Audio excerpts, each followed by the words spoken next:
Good morning friends, ನಾನು ನಿಮ್ಮನೆ ಮಗಳು ಸೌಮ್ಯ ಮೈ ಲೈಫ್ ಸ್ಟೈಲ್ ಚಾನಲ್ಗೆ ಸ್ವಾಗತ ಸುಸ್ವಾಗತ. ಯಾರೆಲ್ಲ ನಾನು ವಿಡಿಯೋ ನೋಡಿ ಸಪೋರ್ಟ್ ಮಾಡ್ತಾ ಇದ್ದೀರಾ, ಹೀಗೆ ಸಪೋರ್ಟ್ ಮಾಡಿ. ಹಾಗೆ ಒಂದನ್ನು ಮರಿತಾ ಇದ್ದೀರಾ ಫ್ರೆಂಡ್ಸ್, ಏನಂತ ಅಂದರೆ ನ್ಯೂ ವಿಡಿಯೋ ಆದ್ರೂ ಅಂದರೆ ಹೊಸ ಯೂಟ್ಯೂಬ್ ವಿಡಿಯೋ ಆದರೂ ಕೂಡ ಎಲ್ಲ ತುಂಬ ಜನ ನೋಡ್ತಾ ಇದ್ದೀರಾ, ಆದರೆ ಸಬ್ಸ್ಕ್ರೈಬ್ ಮಾಡೋದನ್ನು ಮರಿತಾ ಇದ್ದೀರಾ.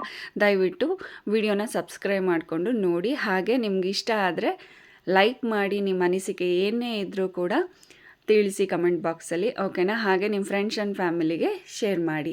ಇನ್ನು ಮಾಮೂಲಿ ರೋಟೀನ್ ಗೌರಿ ಹಬ್ಬ, ಗಣೇಶ ಹಬ್ಬ ಎಲ್ಲ ಆಯಿತು. ಸೊ ನಾನು ಹಳೆ ಮೂಡಿಂದ ಹೊಸ ಮೂಡಿಗೆ ಬಂದು ಆಯಿತು. ಏನು ಮಾಡೋಕ್ಕಾಗಲ್ಲ, ಜೀವನ ನಡಿಲೇಬೇಕಲ್ವಾ, ಹೋಗ್ತಾ ಇರಬೇಕಲ್ವಾ. ಇನ್ನು ಮಾಮೂಲಿ ಎದ್ದಿದ ತಕ್ಷಣವೇ ಬೆಳಗ್ಗೆ ಬೇಗನೆ ಎದ್ದೆ. ನಮ್ಮನೆ ಕೆಲಸ ನಾವೇ ಮಾಡ್ಕೋಬೇಕಲ್ವ. ಸುಮ್ಮನೆ ಮೂಡ್ ಔಟ್ ಮಾಡ್ಕೊಂಡು ಕೂತ್ಕೊಂಡ್ರೆ ಯಾರೂ ಮಾಡಲ್ಲ. ಸುಮ್ಮನೆ ನಾನು ಸಪ್ಪೆ ಆಗಿದ್ದರೆ ನನ್ನ ಮಕ್ಕಳು ಕೂಡ ಹಾಗೆ ಇರ್ತಾರೆ, ಮನೆಯವರು ಕೂಡ ಹಾಗೆ ಇರ್ತಾರೆ. ನನ್ನಿಂದ ಅವ್ರಿಗೆ ಬೇಜಾರಾಗೋದು ಬೇಡ ಅಂತ ಹೇಳಿ ಬೇಗ ಎದ್ದು ಈ ಥರ ಹೊಸ್ಲೆಲ್ಲ ತೊಳ್ಕೊಂಡು, ಮಾಮೂಲಿ ನಿಮಗೆಲ್ಲ ಗೊತ್ತಿರೋ ಹಾಗೆಯೇ ನಾನು ಎದ್ದಿದ ತಕ್ಷಣ ಥೈರಾಯ್ಡ್ ಟ್ಯಾಬ್ಲೆಟ್ ತೊಗೊಂಡು ಒಂದು ಲೋಟ ಬಿಸಿನೀರು ಕುಡಿದ್ಬಿಟ್ಟು ಆಮೇಲೆ ಹೊಸ್ಲು ತೊಳ್ಕೊಂಡು, ಹೊಸ್ಲೆಲ್ಲ ತೊಳ್ಕೊಂಡು, ಅದನ್ನೇನು ನಾನು ಫುಲ್ ತೊಳೆಯೋಕ್ಕೆ ಹೋಗಲ್ಲ, ಹೇಳಿದ್ದೀನಲ್ವ ಹಳೆ ವೀಡಿಯೋದಲ್ಲೇ. ಓನರ್ ಆಂಟಿ ಮನೆ ಕೆಲಸದವ್ರು ಬರ್ತಾರೆ, ಸೊ ಅವರೇ ಎಲ್ಲ ತೊಳೆದಿಟ್ಟಿರ್ತಾರೆ. ಅವರು ಏನು ಪ್ರತಿದಿನ ತೊಳೆಯಲ್ಲ, ವಾರಕ್ಕೊಂದೆರಡು ಸಲ ತೊಳೆದಿರ್ತಾರೆ. ಸೊ ಹಾಗಾಗಿ ನಾನು ನಮ್ಮದು ಎಷ್ಟಿದೆಯೋ ಅಷ್ಟನ್ನು ಕ್ಲೀನಾಗೆಲ್ಲ ಒರೆಸ್ಕೊಂಡು, ಅದು ಅಲ್ಲದೆ ಸ್ವಲ್ಪ ಕಂಬಳಿ ಹುಳ ಬೇರೆ ಸ್ಟಾರ್ಟ್ ಆಗಿಬಿಟ್ಟಿದೆ. ಹಾಗಾಗಿ ದಿನಕ್ಕೊಂದೆರಡು ಟೈಮ್ ಆದ್ರೂ ಕಸ ಗುಡಿಸ್ತಾ ಇರ್ತೀನಿ. ಏಕೆಂದರೆ ಮಕ್ಕಳು ಬಟ್ಟೆ ಆಗಲಿ, ಎಲ್ಲ ಶೂ ಆಗಲಿ, ಸಾಕ್ಸ್ ಎಲ್ಲ ಅಲ್ಲಲ್ಲೇ ಈಚೆನೇ ಇರುತ್ತಲ್ವ. ಹಾಗಾಗಿ 2 ಟೈಮ್ಸ್ ಆದರೂ ಕಸ ಹೊಡಿತೀನಿ ನಾನು.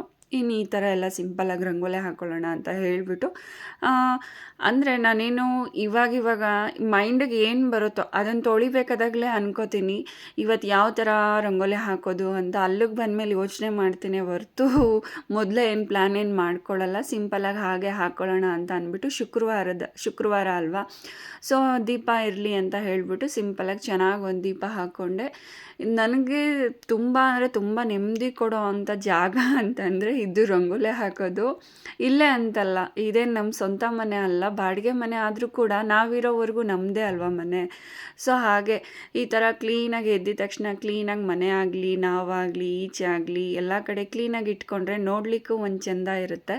ಆ್ಯಂಡ್ ಏನೋ ಒಂಥರ ಪಾಸಿಟಿವ್ ಎನರ್ಜಿ ವೈಫ್ ಥರ ಮನೇಲಿ ಕ್ರಿಯೇಟ್ ಆಗುತ್ತಲ್ವ. ಸೊ ಖುಷಿಯಾಗಿರ್ಬೋದು. ಅದನ್ನು ನೋಡಿದ ತಕ್ಷಣ ನಮಗೆ ಎಷ್ಟೇ ನೋವಿದ್ರೂ ಕೂಡ ಮರೆಸೋ ಅಂಥ ಶಕ್ತಿ ಈ ಥರ ಕೆಲಸದಲ್ಲಿ ನನಗಂತೂ ಸಿಗುತ್ತೆ. ನಿಮಗೇನಾದರೂ ಈ ಥರ ಇದ್ದರೆ ಕಮೆಂಟ್ ಬಾಕ್ಸಲ್ಲಿ ತಿಳಿಸಿ ಫ್ರೆಂಡ್ಸ್, ಓಕೆನಾ? ಇನ್ನು ಈ ಥರ ಸಿಂಪಲ್ಲಾಗಿ ರಂಗೋಲಿ ಎಲ್ಲ ಹಾಕ್ಕೊಂಡು, ಹೂವು ನಾನೇನು ತೊಗೊಳಕ್ಕೆ ಹೋಗಲಿಲ್ಲ, ಮಾರ್ಕೆಟ್ಗೆ ಹೋಗಿದ್ನಲ್ಲ, ಸೊ ಅದನ್ನೇ ತೊಗೊಂಡು ಬಂದಿದ್ದೆ. ಅರ್ಧ ಕೆ.ಜಿನೇ ತೊಗೊಂಡು ಬಂದಿದ್ದೆ. ಏಕೆ ಅಂತಂದರೆ ಇಲ್ಲಿ ಬರೀ 100 ಗ್ರಾಮೇ 60 ರೂಪಾಯಿ ಹೇಳ್ತಾರೆ, ತುಂಬ ಕಾಸ್ಟ್ಲಿ ಹೇಳ್ತಾರೆ. ಅಲ್ಲಿ ಅರ್ಧ ಕೆ.ಜಿನೇ 80 ರೂಪಾಯಿ ಇರುತ್ತೆ. ಅದು ಚೆನ್ನಾಗಿರೋ ಹೂವು, ಫ್ರೆಶ್ ಹೂವು. ಸರಿ ಅಂತ ಅಂದ್ಬಿಟ್ಟು ವೈಟ್ ಕಲರ್ ಸೇವಂತಿಗೆ ಹೂವು ಒಂದು ಅರ್ಧ ಕೆ.ಜಿ, ಮಾಮೂಲಿ ದಪ್ಪದ ರೋಸನ್ನೇ, ಸಣ್ಣದೇನು ತರಲಿಲ್ಲ ನಾನು. ನೋಡಿ ಈ ಥರ ವೈಟ್ ಕಲರು ಸೇವಂತಿಗೆ, ಅಂದರೆ ಇದು ಮಾಮೂಲಿ ಸೇವಂತಿಗೆ ಥರ ಬರಲ್ಲ, ಒಂಥರ ಮಾರಿಗೋಲ್ಡು ವೈಟ್ ಕಲರ್ ಬರುತ್ತಲ್ಲ, ಸೊ ಆ ಥರ ಗಟ್ಟಿಗಿತ್ತು, ಚೆನ್ನಾಗಿತ್ತು. ಇನ್ನು ರೋಸು ಅಷ್ಟೇ ಅರ್ಧ ಕೆ.ಜಿ ತೊಗೊಂಡು ಬಂದಿದ್ದೆ. ಏನು ಅರ್ಧ ಕೆ.ಜಿ 100 ರೂಪಾಯಿ ಇತ್ತು ಅಂತ ಅನಿಸುತ್ತೆ. ಸರಿ ಅಂದ್ಬಿಟ್ಟು ತೊಗೊಂಡು ಬಂದಿದ್ದೆ. ಇನ್ನು ತರಕಾರಿ ಎಲ್ಲ ಕಟ್ ಮಾಡಿ ಇಟ್ಕೊಂಡೆ. ತುಂಬಾ ತರಕಾರಿ ಇತ್ತಲ್ಲ, ಅದು ಬೇರೆ 3 ದಿನ ಊರಿಗೆ ಬೇರೆ ಹೋದ್ನಲ್ಲ, ಅದು ಪೆಂಡಿಂಗ್ ಹಾಗೆ ಉಳಿದಿತ್ತಲ್ಲ ತರಕಾರಿ ಅಂತ ಹೇಳಿಬಿಟ್ಟು ತರಕಾರಿ ಎಲ್ಲ ಹಚ್ಚಿಟ್ಕೊಂಡಿದ್ದೆ. ಮಾಮೂಲಿ ಗ್ಯಾಸ್ ಹಚ್ಬಿಟ್ಟು ಕುಕ್ಕರ್ ಇಟ್ಬಿಟ್ಟು 1 ಸ್ಪೂನ್ ಎಣ್ಣೆ ಹಾಕಿಬಿಟ್ಟು ತರಕಾರಿ ಎಲ್ಲ ಏನೇನು ತರಕಾರಿ ಹಾಕ್ಕೊಂಡಿದ್ದೀನಿ ಅಂತಂದರೆ ಹಸಿ ಬಟಾಣಿ ಇತ್ತು, ಮತ್ತು ಹಣ್ಣುಳ್ಳಿಕಾಯಿ ಹಸಿದು ಇತ್ತು, ಆಮೇಲೆ ಕ್ಯಾರೆಟು, ಬೀನಿಸು, ಗೆಡ್ಡೆಕೋಸು, ಆಲೂಗೆಡ್ಡೆ, ಒಂದು ಬದನೆಕಾಯಿ ಇತ್ತು. ಸರಿ ಇನ್ನೇನು ಒಂದು ಏನು ಯೂಸ್ ಆಗುತ್ತೆ ಅಂತ ಹೇಳಿಬಿಟ್ಟು ಬದನೆಕಾಯಿ ಕೂಡ ಕಟ್ ಮಾಡಿಕೊಂಡು ಎಲ್ಲ ಮಿಕ್ಸ್ ಮಾಡಿಕೊಂಡು ಕುಕ್ಕರಲ್ಲೇ ಕೂಗಿಸ್ಕೊಂಬಿಡೋಣ, ಇನ್ನು ಲೇಟ್ ಆಗುತ್ತೆ ಅಂತ ಹೇಳಿಬಿಟ್ಟು ನಾನು ಚಪಾತಿಗೆ ಅಂತ ಕಲಸಿಟ್ಟೆ. ನನ್ನ ಚಿಕ್ಕವನಮ್ಮ ಬೇಡ ಪೂರಿ ಮಾಡಮ್ಮ ಅಂತ ಹೇಳ್ದ. ಸರಿ ಮಕ್ಕಳು ಆಸೆಗೆ ಏನು ಅಂತ ಹೇಳಿಬಿಟ್ಟು ಅದು ಹೇಗಿದ್ರು ಮಾಡೋದೆ, ಇದು ಹೇಗಿದ್ರು ಮಾಡೋದಲ್ಲ ಅಂತ ಅಂದ್ಬಿಟ್ಟು ನಾನು ಪೂರಿನೇ ಮಾಡಿದೆ. ನಮ್ಮನೇಲಿ ಪೂರಿಗೂ ಅಷ್ಟೇ ಗೋಧಿ ಹಿಟ್ಟನ್ನೇ ಬಳಸೋದು, ಆ್ಯಂಡ್ ಚಪಾತಿಗೂ ಗೋಧಿ ಹಿಟ್ಟನ್ನೇ ಬಳಸೋದು. ಮೈದಾ ಅದೆಲ್ಲ ನಾನು ಯೂಸ್ ಮಾಡೋಕ್ಕೆ ಹೋಗಲ್ಲ, ನಮ್ಮನೆಯವ್ರಿಗೂ ಕೂಡ ಇಷ್ಟ ಆಗಲ್ಲ. ಅದು ಅಲ್ಲದೆ ಮಕ್ಕಳು ಮಧ್ಯಾಹ್ನ ತಿಂತಾರಲ್ವ, ಇನ್ನು ಮೈದಾ ಹಾಕ್ಬಿಟ್ಟು ಮಾಡಿದ್ರೆ ಅದು ಒಂಥರ ಗಟ್ಟಿ ಆಗುತ್ತೆ, ಒಂಥರ ಲಬ್ಬರ್ ಥರ, ಪಾಪ ಅವ್ರಿಗೂ ತಿನ್ನೋಕ್ಕಾಗಲ್ಲ ಅಲ್ವಾ. ಸೊ ಹಾಗಾಗಿ ಈ ಥರ ಮಾಡಿಕೊಂಡೆ. ಇನ್ನು ನಾನು ಅದು ಏನು ಪಲ್ಯಗೆ ಮಸಾಲೆ ಏನೇನು ಹಾಕ್ಕೊಂಡಿದ್ದೀನಿ ಅಂತ ಅಂದರೆ ಸಿಂಪಲಾಗಿ ಹಾಕ್ಕೊಂಡಿದ್ದೀನಿ. ಒಂದೆರಡು ಸ್ಪೂನ್ ತೆಂಗಿನಕಾಯಿ ಹಾಕ್ಕೊಂಡಿದ್ದೀನಿ, ಒಂದು 4-5 ಲವಂಗ ಹಾಕ್ಕೊಂಡಿದ್ದೀನಿ, 2 ಏಲಕ್ಕಿ ಹಾಕ್ಕೊಂಡಿದ್ದೀನಿ, 1-2 ಇಂಚು ಚಕ್ಕೆ ಹಾಕ್ಕೊಂಡಿದ್ದೀನಿ, 1-2 ಗೆಡ್ಡೆ ಬೆಳ್ಳುಳ್ಳಿ ಹಾಕ್ಕೊಂಡಿದ್ದೀನಿ. ಏಕೆಂದರೆ ನಮ್ಮ ಮನೆಯವ್ರಿಗೆಲ್ಲ ತುಂಬ ಬೆಳ್ಳುಳ್ಳಿ ಫ್ಲೇವರ್ ತುಂಬಾ ಇಷ್ಟಪಡ್ತಾರೆ ಮಕ್ಕಳು. ಹಾಗೆ ಒಂದು ಈರುಳ್ಳಿ ಕಟ್ ಮಾಡಿ ಹಾಕ್ಕೊಂಡಿದ್ದೀನಿ, ಒಂದು ಟೊಮೊಟೊ ಹಾಕ್ಕೊಂಡಿದ್ದೀನಿ. ಮಿಕ್ಕಿದ ಮಾಮೂಲಿ. ಇದಕ್ಕೆ ನಾನೇನು ಮಾಡಿದ್ದೀನಿ ಅಂತಂದರೆ, ಬೇಳೆ ಸಾಂಬಾರು ಪುಡಿನ ನಾನು ಯೂಸ್ ಮಾಡಿಲ್ಲ. ಹಸಿ ಮಸಾಲೆ ಪುಡಿ ಅಂತಂದರೆ ಮಟನ್ ಸಾಂಬಾರು ಪುಡಿನ ಯೂಸ್ ಮಾಡ್ಕೊಂಡಿರೋದು. ಇದನ್ನು ನಾನೇ ಮಾಡ್ಕೊಂಬಿಡ್ತೀನಿ, ಬಟ್ ನನಗೆ ಬೇಳೆ ಸಾಂಬಾರು ಪುಡಿ ಮಾಡ್ಲಿಕ್ಕೆ ಬರಲ್ಲ. ಹಸಿ ಮಸಾಲೆ ಪುಡಿ ಅಂದರೆ ಸಿಂಪಲ್ ಒಂದು 4 ಐಟಮ್ ಇರುತ್ತೆ ಅಷ್ಟೇ ಅಲ್ವಾ. ಸೊ ಅದನ್ನು ನಾನು ಖಾಲಿ ಆದಾಗ ನಿಮಗೆ ಮಾಡಿ ತೋರಿಸ್ತೀನಿ. ತುಂಬ ಅಂದರೆ ತುಂಬಾ ಟೇಸ್ಟಾಗಿರುತ್ತೆ, ಚೆನ್ನಾಗೂ ಇರುತ್ತೆ. ಆ ಥರ ಮಾಡ್ಕೋತೀನಿ. ಇನ್ನು ಪೂರಿಗೆಲ್ಲ ಲಟ್ಟಿಸ್ಕೊಂಡು ಇಟ್ಕೋತಾ ಇದ್ದೀನಿ. ನಿಮಗೆ ಗೊತ್ತು ನಾನು ಗೋಧಿ ಹಿಟ್ಟು ಯಾವ ಥರ ಬಿಡಿಸ್ತೀನಿ ಅಂತ. ಜವೆ ಗೋಧಿ ಬರುತ್ತಲ್ಲ, ಅದು ಹೆಲ್ತಿಗೆ ತುಂಬಾ ಒಳ್ಳೆಯದು. ನಾವು ಕೊಡೋ ಕಾಸು ಕೊಡ್ತೀವಿ, ಯಾಕೆ ನಾವು ಆ ಥರದ್ದು ಈ ಥರದ್ದು ತಿನ್ನಬೇಕಲ್ವ, ಹೆಲ್ತಿಯಾಗಿರೋದು ತಿನ್ನೋಣ. ಹಾಗಾಗಿ 5 kg ಜವೆ ಗೋಧಿಗೆ 1 kg ಮೆಂತ್ಯ, 1 kg ಸೋಯಾ ಕಾಳು ಹಾಕ್ಕೊಂಡು, ನಿಮ್ಗೆ 1 kg ಮೆಂತ್ಯ ತೀರಾ ಕಹಿ ಆಯಿತು ಅಂತಂದರೆ ಬೇಡ, ಅರ್ಧ kg ಹಾಕ್ಕೊಳ್ಳಿ. 1-2 ಸಲ ಈ ಥರ ಮಾಡ್ಕೊಳ್ಳಿ. ನೀವು ತುಂಬ ಅಂದರೆ ತುಂಬಾ ಇಷ್ಟಪಡ್ತೀರ. ಹೆಲ್ತು ಅಷ್ಟೇ, ಹೆಲ್ತ್ ಕೂಡ ಚೆನ್ನಾಗಿರುತ್ತೆ. ಇನ್ನು 2 ವಿಜಿಲ್ ಕೂಗ್ತು. ಇನ್ನು ಪೂರಿ ಕರಿಲಿಕ್ಕೆ ಎಣ್ಣೆ ಇಟ್ಕೊಳ್ಳೋಣ ಅಂತ ಹೇಳಿಬಿಟ್ಟು ಪೂರಿನ ಕರ್ಕೋತಾ ಇದ್ದೆ. ಹಾಗೆ ಮಕ್ಳಿಗೆ ಬೇರೆ ಟೈಮ್ ಆಗಿತ್ತಲ್ಲ, ಅವರು ಕೂಡ ರೆಡಿ ಆಗ್ತಾಯಿದ್ರು. ಚಿಕ್ಕವನಿಗೆ ನಮ್ಮ ಮನೆಯವರೇ ಸ್ನಾನ ಮಾಡಿಸಿದ್ರು. ದೊಡ್ಡವನು ಅವನೇ ಮಾಡ್ಕೊಂಬಿಡ್ತಾನೆ. ಅವನು ಒಂದು ಸ್ವಲ್ಪ ನಾಚಿಕೆ ಸ್ವಭಾವ ಜಾಸ್ತಿ ಇದೆ. ಬೆಳೀತಾ ಬೆಳೀತಾ ಆಟೋಮೆಟಿಕ್ಕಾಗಿ ಕಲ್ತ್ಕೊಂಡ್ಬಿಡ್ತಾರಲ್ವ. ನಮಗೆ ಆಶ್ಚರ್ಯ ಆಗುತ್ತೆ ಮಕ್ಕಳು ಯಾವ ಥರ ಇರ್ತಾರಪ್ಪ ಅಂತ. ಸೊ ಏನು ಮಾಡೋಕ್ಕಾಗಲ್ಲ. ಹೀಗಾಗಿ ಹಾಗೆ ಮಾಡ್ತಾನೆ ತಿಂಡಿ ಎಲ್ಲರಿಗೂ ಹಾಕ್ಕೊಟ್ಟೆ. ನಮ್ಮ ಮನೆಯವ್ರಿಗೂ ಕೂಡ ಡ್ಯೂಟಿಗೆ ಟೈಮ್ ಆಗ್ತಾಯಿತ್ತು. ಅದು ಅಲ್ಲದೆ ತರಕಾರಿನ ಬೆಳಗ್ಗೆ ಎದ್ಬಿಟ್ಟು ಹಚ್ಕೊಂಡಿದ್ದು ನಾನು, ಅದಕ್ಕೆ 1/2 an hour ಹಿಡ್ದೋಯ್ತು. ಅದಕ್ಕೆ ನಾನು ವೀಡಿಯೋ ಮಾಡ್ಕೊಳಕ್ಕಾಗಲಿಲ್ಲ. ಇನ್ನೆಲ್ಲ ಒಂದೇ ಸಲ ತೋರಿಸೋಣ ಬಿಡು ಅಂತ ಹೇಳಿಬಿಟ್ಟು ಈ ಥರ ಫಾಸ್ಟಾಗೆಲ್ಲ. ಹಾಗಾಗಿ ಅವ್ರ ಪಾಡಿಗೆ ಅವ್ರು ತಿಂಡಿ ತಿಂತಾಯಿದ್ರು. ನಮ್ಮ ಚಿಕ್ಕವನು ಕೂಡ ಅವನು ನಾನೇ ತಿಂತೀನಿ ಅಮ್ಮ ಪರವಾಗಿಲ್ಲ ಅಂತ ಹೇಳ್ದ. ಏಕೆಂದರೆ ನಾನು ಇಲ್ಲಿ ಮಾಡ್ತಾ ಇದ್ನಲ್ವ, ಅವನಿಗೆ ಅರ್ಥ ಆಗಿಬಿಡುತ್ತೆ. ಮಕ್ಳಿಗೆ ಈ ವಯಸ್ಸಿಗೆ ಅದೆಲ್ಲ ಅರ್ಥ ಆದರೆ ಮುಂದೆ ಏನೋ ಒಂಥರ ಚೆನ್ನಾಗಿರುತ್ತಲ್ವ. ಮುಂದೆ ಹೇಗೋ ಏನೋ ಗೊತ್ತಿಲ್ಲ, ಆದರೆ ಇವಾಗಿನ ಪ್ರೆಸೆಂಟ್ಗೆ ಚೆನ್ನಾಗಿರುತ್ತೆ. ಅವ್ನು ಬೇಗ ಅರ್ಥ ಮಾಡ್ಕೊಂಬಿಡ್ತಾನೆ. ಆ್ಯಂಡ್ ಮನೆ ಕೆಲಸನೂ ಅಷ್ಟೇ. ನನಗೇನಾದರೂ ಹುಷಾರಿಲ್ಲ ಅಂದರೆ ಕಸ ಗುಡಿಸ್ತಾನೆ, ದೇವ್ರ ಪೂಜೆ ಮಾಡ್ತಾನೆ. ವಿಡಿಯೋದಲ್ಲಿ ನೀವು ನೋಡಿದ್ದೀರ, ದೇವ್ರ ಪೂಜೆ ಎಷ್ಟು ಚೆನ್ನಾಗಿ ಮಾಡ್ತಾನೆ ಗೊತ್ತಾ. ಅದೆಲ್ಲಿ ಕಲ್ತ್ಕೊಂಡು ನಾವು ಮಾಡೋದನ್ನ ನೋಡೇ ಮಕ್ಕಳು ಕಲಿತಾರಲ್ವ. ನೋಡಿ, ಚಪಾತಿ ಹಿಟ್ಟಿಗೆ ನಾನಿನ್ನು ಸಾಫ್ಟಾಗಿ ಬರಬೇಕು ಅಂತಂದರೆ 1 ಲೋಟ ಬಿಸಿ ನೀರು ಹಾಕ್ಕೊಂಡು 1-2 ನಿಮಿಷ ನೆನೆಸಿಡಿ. ಆಮೇಲೆ ಹಿಟ್ಟನ್ನು ಕಲಸಿ, ಎಣ್ಣೆ ಗಿಣ್ಣೆ ಏನೂ ಹಾಕೊಳಕ್ಕೆ ಹೋಗ್ಬಿಡಿ. ಸುಮ್ಮನೆ ಅದೆಲ್ಲ ವೇಸ್ಟು. ಏನೂ ಬೇಡ.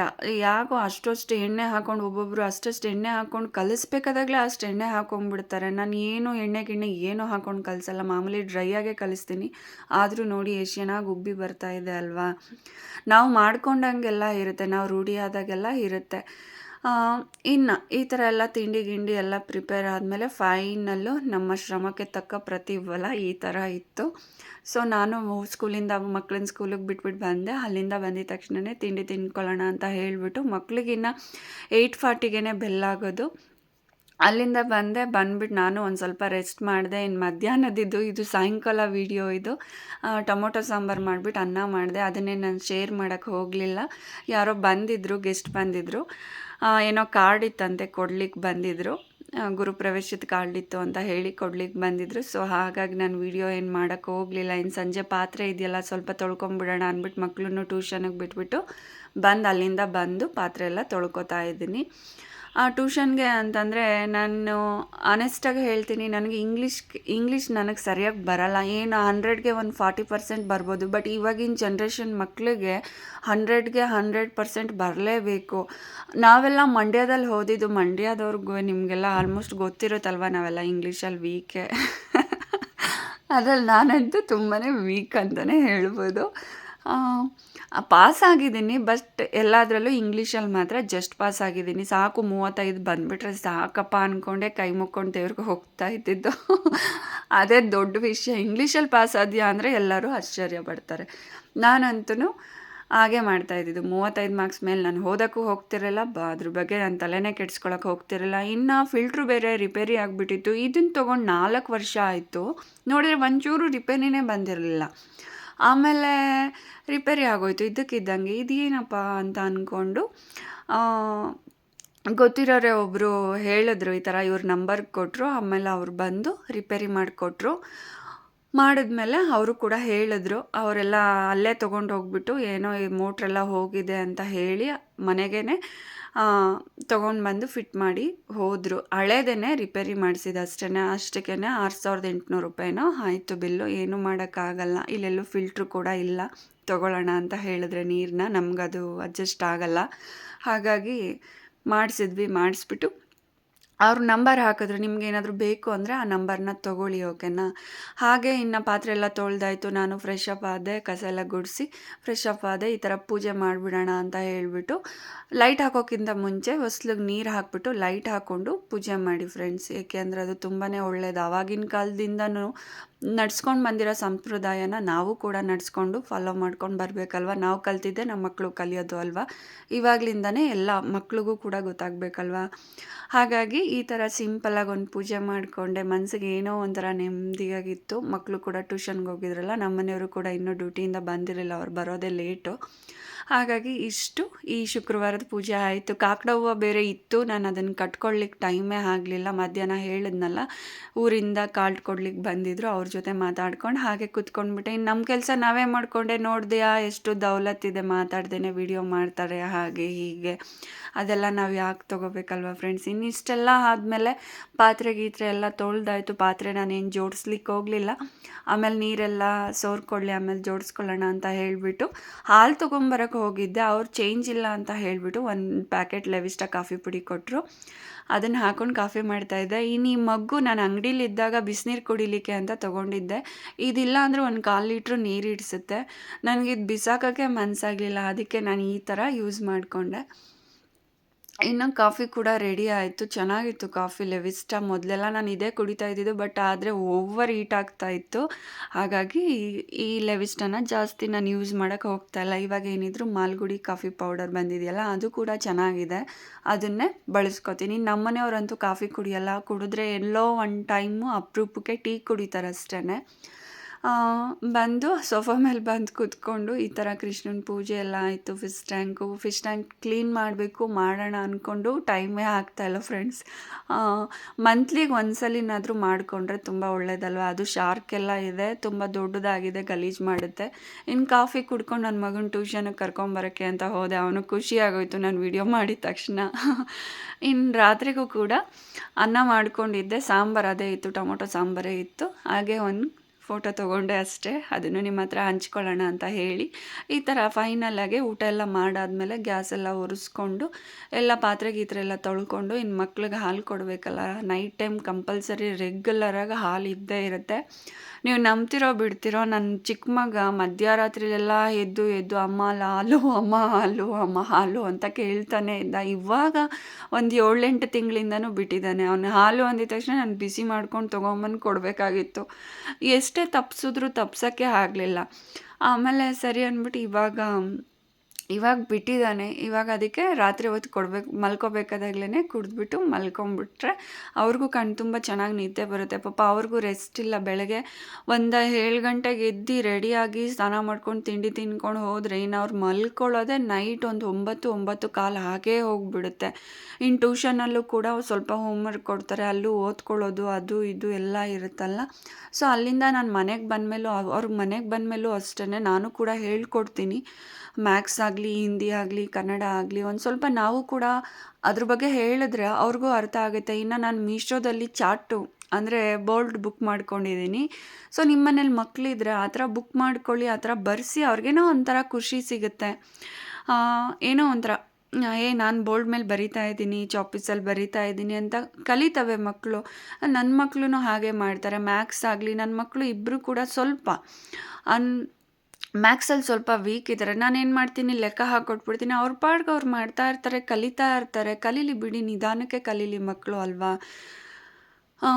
ಇನ್ನು ದೊಡ್ಡವನು ಬಂದು 4th ಸ್ಟ್ಯಾಂಡರ್ಡು, ಚಿಕ್ಕವನು ಬಂದು 1st ಸ್ಟ್ಯಾಂಡರ್ಡು. ಚಿಕ್ಕವನಂತೂ ಒಬ್ಬ ರಾಮ, ಅವನ್ನ ಒಂದು ಕಡೆ ಕುಂಡ್ರಿಸ್ಬಿಟ್ಟು ಬರ್ಸೋದೇ ದೊಡ್ಡ ಸಾಹಸ ಮಾಡ್ದಂಗೆ. ನಮ್ಮ ಮನೆಯವರಂತೂ ಅದಕ್ಕೆ ತಲೆ, ಅಪ್ಪ ನಮಸ್ಕಾರ ಅಮ್ಮ, ನನಗೆ ಅದೆಲ್ಲ ಹೇಳಲೇಬೇಡ ಅಂತ ಹೇಳ್ತಾರೆ. ಅವರು ಹೇಳ್ಕೊಡ್ತಾರೆ, ಬಟ್ ರೇರ್ ಅಷ್ಟೇ. ಜಾಸ್ತಿ ಹೇಳ್ಕೊಡೋದು ಟ್ಯೂಷನಲ್ಲಿ, ಮತ್ತು ನಾನು ಅಷ್ಟೇ ತಲೆ ತಿನ್ನೋದು. ಇನ್ನು ರಜದಲ್ಲೂ ಅಷ್ಟೇ ಏನು ಊರಿಗೆ ಹೋಗಿದ್ವಿ, ಅಲ್ಲಿ ದೇವಸ್ಥಾನಕ್ಕೆ ಹೋಗಿದ್ವಿ, ಪೂಜೆ ಮಾಡಿಸ್ಕೊಂಡು ಒಂದು ಸ್ವಲ್ಪ ಜಮೀನ್ದೆಲ್ಲ ಒಂದು ಸ್ವಲ್ಪ ಕೆಲಸ ಇತ್ತು, ಅದನ್ನು ಎಲ್ಲ ಮುಗಿಸ್ಕೊಂಡು ಮಾತಾಡೋರ ಹತ್ರ ಎಲ್ಲ ಮಾತಾಡಿಕೊಂಡು ಬಂದ್ವಿ. ಬಂದಾದಮೇಲೆ ಇನ್ನೇನಿರುತ್ತಲ್ವ, ಈ ಥರ ದಿನ ಕಳೀತಾ ಇರಬೇಕಲ್ವ. ಆದ್ರೂ ಒಂದು ಬೇಜಾರು, ಎಲ್ಲ ಇದ್ದು ಇಲ್ಲದೆ ಇರೋರ ಥರ ಇರಬೇಕು ಅಂತಂದರೆ ಮನ್ಸಿಗೆ ತುಂಬ ಅಂದರೆ ತುಂಬಾ ಬೇಜಾರಾಗುತ್ತೆ. ಇರಲಿ, ನಮ್ಮ ಮಕ್ಳಿಗೋಸ್ಕರ ನಾವಲ್ವಾ, ಅದು ಮರೆಯೋಕ್ಕೆ ಆಗಲ್ಲ. ಏನು ಮಾಡ್ತೀರಾ? ಸೊ ಹಾಗಾಗಿ ನೀವು ಅಷ್ಟೇ ಪ್ರತಿದಿನ ಹೀಗೆ ಮಲ್ಕೋಬೇಕಾದಾಗ ದೊಡ್ಡೋರು ಇರಲಿ, ನೀವೇ ಇರಲಿ, ಮಕ್ಕಳಿಗೆ ಆಗಲಿ ಹಾಲು ಕುಡಿದ್ಬಿಟ್ಟು ಮಲ್ಕೊಳ್ಳಿ. ತುಂಬ ಅಂದರೆ ತುಂಬ ಚೆನ್ನಾಗೂ ನಿದ್ದೆ ಬರುತ್ತೆ. ಆ್ಯಂಡ್ ರಾತ್ರಿ ಹೊತ್ತು ಲೈಟಾಗಿ ಊಟ ಮಾಡಿರ್ತೀವಲ್ವ, ಸೊ ನಮ್ಮನೇಲಿ ನಾವೆಲ್ಲ ರಾತ್ರಿ ಹೊತ್ತು, ನೀವು ಅಷ್ಟೇ ಲೈಟಾಗಿ ಊಟ ಮಾಡಿ. ರಾತ್ರಿ ಹೊತ್ತು ಜಾಸ್ತಿ ಊಟ ತಿನ್ನೋಕೆ ಹೋಗಬೇಡಿ. ಲೈಟಾಗಿ ಊಟ ತಿಂದು ಒಂದು 1/2 ಅವರ್ 3/4 ಅವರ್ ಎಚ್ಚರವಾಗಿರಿ. ಸಡನ್ನಾಗಿ ಊಟ ತಿಂದಿದ ತಕ್ಷಣ ಮಲ್ಕೊಳಕ್ಕೆ ಹೋಗಬೇಡಿ. ಹಾಗೆ ಒಂದು ಅರ್ಧ ಕಪ್ ಗ್ಲಾಸಲ್ಲಿ ಹಾಲು ಕುಡಿದ್ಬಿಟ್ಟು ಮಲ್ಕೊಂಡ್ರೆ ನೆಮ್ಮದಿಯಿಂದ ನಿದ್ದೆ ಬರುತ್ತೆ. ಸೊ ಎಲ್ಲರೂ ಕೆಲಸ ಇರುತ್ತೆ, ಕೆಲಸ ಇದೆ ಅಂತ ಅಂದ್ಬಿಟ್ಟು ನಮ್ಮ ಆರೋಗ್ಯದ ಬಗ್ಗೆ ನಾವೇ ನೆಗ್ಲೆಕ್ಟ್ ಮಾಡಿದ್ರೆ ಅದು ನಮಗೆ ಕೆಟ್ಟದಾಗುತ್ತಲ್ವ. ಸೊ ಹೀಗೆ ಕಿಚನ್ಗಿನ್ನ ಒಂದು ಸ್ವಲ್ಪ ಚೇಂಜಸ್ ಮಾಡಿದೆ. ಅವತ್ತು ಹಬ್ಬದ ದಿನವೇ ಮೂಡಿ ಹಿಂಗೆ ಇದ್ದರೆ ಆಗಲ್ಲ ಅಂತ ಹೇಳಿಬಿಟ್ಟು ಒಂದು ಸ್ವಲ್ಪ ಅದು ಇದು ಎಲ್ಲ LED ಲೈಟು ಮತ್ತು ಗ್ರೀನ್ ಮ್ಯಾಟು ಸ್ವಲ್ಪ ಎಲ್ಲ ತೊಗೊಂಡು ಡೆಕೋರೇಷನ್ ಥರ ಮಾಡಿಕೊಂಡೆ. ಏಕೆಂದರೆ ನಿಮಗೂ ನೋಡ್ಲಿಕ್ಕೆ ಚೆನ್ನಾಗಿರ್ಬೇಕಲ್ವ. ಹಾಗಾಗಿ ಜಾಸ್ತಿ ನಾನೇನು ತೊಗೊಳಕ್ಕೆ ಹೋಗಲಿಲ್ಲ. ಹಾಗೆ ಮಾಡಿದ ಪಾತ್ರೆಯಲ್ಲೇ ಅಡುಗೆ ಮಾಡ್ತೀನಿ ಅಂತ ಯಾರೂ ಏನು ಬೇಜಾರು ಮಾಡ್ಕೋಬೇಡಿ. ಯಾಕೆ ಅಂತಂದರೆ ಮೊದಲಿದ್ದಿದ್ದ ಮನೆ ಸ್ವಲ್ಪ ದೊಡ್ಡದಾಗಿತ್ತು, ಈ ಮನೆ ಸ್ವಲ್ಪ ಚಿಕ್ಕದಾಗಿದೆ. ಹಾಗಾಗಿ ಎಲ್ಲ ಎತ್ತು ಮೇಲ್ಗಡೆ ಹಾಕಿ ಇಟ್ಬಿಟ್ಟಿದ್ದೀನಿ. ಅದು ನನಗೆ ಎಟ್ಕ್ಸೋದೇ ಇಲ್ಲ. ನಮ್ಮ ಮನೆಯವ್ರಿಗೆ ಹೇಳಿದ್ರೆ ಅದನ್ನು ತಕ್ಕೊಡಲ್ಲ ಅವರು. ಫಸ್ಟ್ ಕೆಳಗಡೆ ಇರೋದ್ರಲ್ಲೇ ನೀನು ಮಾಡ್ಕೊಂಡು ಹೋಗಮ್ಮ, ಸುಮ್ಮನೆ ಎಲ್ಲ ಅಡುಗೆ ಮನೇಲಿ ಗುಡ್ಡೆ ಹಾಕ್ಕೊಂಡಿದ್ರೆ ಅದು ಸೆಟ್ಟಾಗಲ್ಲ. ಅದು ಅಲ್ಲದೆ ಸಜ್ಜನೂ ಜಾಸ್ತಿ ಇಲ್ವಲ್ಲ. ಹಾಗೆ ನನ್ನ ತಮ್ಮ ಅಂದರೆ ಅಮ್ಮನ ತಂಗಿ ಮಗ ಇದ್ದಾರೆ, ಅವರು ಏನಾದರೂ ಬಂದರೆ ನನ್ನ ತಮ್ಮ ಆದರೆ ಎಲ್ಲ ಎತ್ಕೊಡ್ತಾನೆ. ಆವಾಗ ಆ ಪಾತ್ರೆಯಲ್ಲಿ ಅಡುಗೆ ಮಾಡ್ತೀನಿ. ಓಕೆನಾ? ಇದೆ, ಬಟ್ ಎಲ್ಲ ತೆಗ್ಕೊಂಡು ಎಲ್ಲ ಗುಡ್ಡೆ ಹಾಕ್ಕೊಂಡು, ಸ್ವಂತ ಮನೆ ಆದರೆ ಎಲ್ಲ ಮಾಡ್ಕೋಬೋದು. ನಮ್ಗೆ ಯಾವ ಥರ ಬೇಕೋ ಆ ಥರ ಇಟ್ಕೋಬೋದಲ್ವ. ಈ ನಾವು ಬಾಡಿಗೆ ಮನೇಲಾದರೆ ಏನು ಮಾಡೋಕ್ಕಾಗುತ್ತೆ ಅಲ್ವಾ. ಸೊ ಇವತ್ತಿನ ದಿನ ಹೀಗೋಯ್ತು. ಯಾರಿಗೆಲ್ಲ ನನ್ನ ವಿಡಿಯೋ ಇಷ್ಟ ಆಗಿದೆ ದಯವಿಟ್ಟು ಸಬ್ಸ್ಕ್ರೈಬ್ ಮಾಡಿಕೊಂಡು ವಿಡಿಯೋನ ನೋಡಿ, ಹಾಗೆ ಲೈಕ್ ಮಾಡಿ, ಶೇರ್ ಮಾಡಿ, ಕಮೆಂಟ್ಸ್ ಮಾಡಿ. ಇನ್ನು ನನ್ನ ಮಗ ಲೈಟ್ ಆಫ್ ಮಾಡೋದು ಆನ್ ಮಾಡೋದು ಮಾಡ್ತಾನೇ ಇದ್ದ. ಅವನಿಗೂ ಅಷ್ಟೇ ಜೆರಾಕ್ಸ್ ಅಂಗಡಿಗೆ ಹೋಗಿದ್ವಿ, ಏನೋ ಪ್ರಿಂಟೌಟ್ ತೊಗೋಬೇಕಮ್ಮ ಅಂತ ಹೇಳಿ ಅದನ್ನು ಕತ್ರಿ ತೊಗೊಂಬಂದು ಅಲ್ಲಿ ಇಡ್ತಾ ಇದ್ದಾನೆ. ಬರೀ ಇದೇ ಕೆಲಸ ಬೆಳಗ್ಗೆಯಿಂದ ಸಂಜೆವರೆಗೂ. ಅವ್ರು ಅಲ್ಲಿಟ್ಟಿದ್ದನ್ನು ನಾವು ಕರೆಕ್ಟ್ ಇದಕ್ಕಿಡೋಕ್ಕೆ ಟೈಮ್ ಆಗೇ ಹೋಗ್ಬಿಡುತ್ತೆ. ಇನ್ನು ಮಧ್ಯಾಹ್ನದ ಹೊತ್ತು ಕೂಡ ರೆಸ್ಟ್ ಮಾಡೋಕ್ಕೆ ಆಗಲಿಲ್ಲ ಇವತ್ತು. ಹಾಗಾಗಿ ನಾನು ಫುಲ್ ಟಯರ್ಡ್ ಆಗೋಗಿದ್ದೆ. ಮಲ್ಕೊಂಡ್ರೆ ಸಾಕಪ್ಪ ಅಂತ ಅನ್ನಿಸ್ಬಿಟ್ಟಿತ್ತು. ಇನ್ನು ಮಕ್ಕಳಿಗೆಲ್ಲ ಹಾಲೆಲ್ಲ ಕೊಟ್ಬಿಟ್ಟು ಮಲ್ಕೊಂಬಿಟ್ರೆ ನೆಮ್ಮದಿ ಅಂತ ಹೇಳಿ ನಮ್ಮನೆಯವರು ಕೂಡ ಬಂದರು. ಅಷ್ಟೊತ್ತಿಗೆ ಹಾಲಿಟ್ಟೋ ಅಷ್ಟೊತ್ತಿಗೆ ಬಂದರು. ಅವ್ರಿಗೂ ಕೂಡ ಊಟ ಹಾಕ್ಕೊಟ್ಟು ಅವರು ಕೂಡ ತಿಂದಿದ ತಕ್ಷಣ ಮಲ್ಕೊಳ್ಳಲ್ಲ ನೋಡಿ. ಲೈಟ್ ಆ್ಯಂಡ್ ಆಫ್ ಆನ್ ಮಾಡ್ತಾನೇ ಇದ್ದಾನೆ. ಚಿಕ್ಕೊಂದೆ ಅದೆಲ್ಲ ಕೆಲಸ ದೊಡ್ಡವರಷ್ಟು ತಲೆ ತರಲೇ ಇಲ್ಲ. ಚಿಕ್ಕವರು ಸಿಕ್ಕಾಪಟ್ಟೆ ತರಲೇ ಇದ್ದಾರೆ ಅವರು. ಎಲ್ಲ ಮನೆಯಲ್ಲೂ ಅಷ್ಟೇ, ಚಿಕ್ಕವ್ರದೇ ಘಾಟಿ ಜಾಸ್ತಿ ಅಲ್ವಾ. ಸೊ ಇನ್ನೇನು ಹೇಳೋದು, ಈ ಥರ ಶುಕ್ರವಾರದ್ದು ಈ ಥರ ಹೋಯಿತು. ಪ್ರತಿದಿನ ನಾನು ವಿಡಿಯೋ ಬರುತ್ತೆ, ವಿಡಿಯೋ ನೋಡಿ ಸಪೋರ್ಟ್ ಮಾಡಿ. ಹಾಗೆ ನಮಗೆ ಮ್ಯೂಸಿಕ್ ಮಧ್ಯ ಮ್ಯೂಸಿಕಲ್ಲಿ ಕೊಡೋದು ಮತ್ತು ಒಂಥರ ಕಾಮಿಡಿ ಥರ ಮಾಡೋದು, ಅದೆಲ್ಲ ನಮಗಿನ್ನೂ ಆಪ್ಷನ್ಸ್ ಕೊಟ್ಟಿಲ್ಲ. ಮುಂದಿನ ವಿಡಿಯೋದಲ್ಲಿ ಕೊಡ್ತಾರೆ. ಅಂದರೆ ಇಷ್ಟು ಟಾರ್ಗೆಟ್ ಅಂತ ಇರುತ್ತಲ್ಲ, ಸೊ ಅದನ್ನು ನಾವು ಮಾಡಬೇಕಲ್ವ ವಿಡಿಯೋದಲ್ಲಿ. ನೀವೆಲ್ಲ ಲೈಕ್ ಮಾಡಿದ್ರೆ ನಾನು ಆ ಥರ ಎಲ್ಲ ವಿಡಿಯೋ ಮಾಡಲಿಕ್ಕೆ ಸಾಧ್ಯ ಆಗುತ್ತೆ. ಇವಾಗ ವಿಡಿಯೋ ಲಾಂಗ್ ಇರ್ಬೋದು, ಬಟ್ ಆದರೆ ಫುಲ್ ವಿಡಿಯೋನ ನೋಡಿ ಸಪೋರ್ಟ್ ಮಾಡಿ ಫ್ರೆಂಡ್ಸ್. ಓಕೆನಾ? ಇನ್ನು ಹಾಲು ಕಾಯ್ತಾ ಇದೆ, ಹಾಗೆ ನಾನು ಮಾತಾಡ್ತಾ ಇದ್ದೆ. ಎಷ್ಟೋ ಮನಸ್ಸಿಗೆ ಸಮಾಧಾನ ಆಗುತ್ತೆ. ಇಲ್ಲಿ ಬೆಂಗಳೂರಲ್ಲಿ ಅಕ್ಕಪಕ್ಕ ಮನೆಯವರೇ ಮಾತಾಡ್ಸಲ್ಲ, ಬಟ್ ಈ ಥರ ವಿಡಿಯೋ ಮಾಡೋದ್ರಿಂದ ಈ ಥರ ನನಗೇನೋ ಒಂಥರ ಖುಷಿ ಆಗುತ್ತೆ. ಎಲ್ಲ ಹಂಚ್ಕೋಬೋದಲ್ಲ. ನನಗೂ ಎಲ್ಲರೂ ಇದ್ದಾರೆ, ನನ್ನ ವಿಡಿಯೋನೂ ಎಲ್ಲರೂ ನೋಡ್ತಾ ಇದ್ದಾರೆ.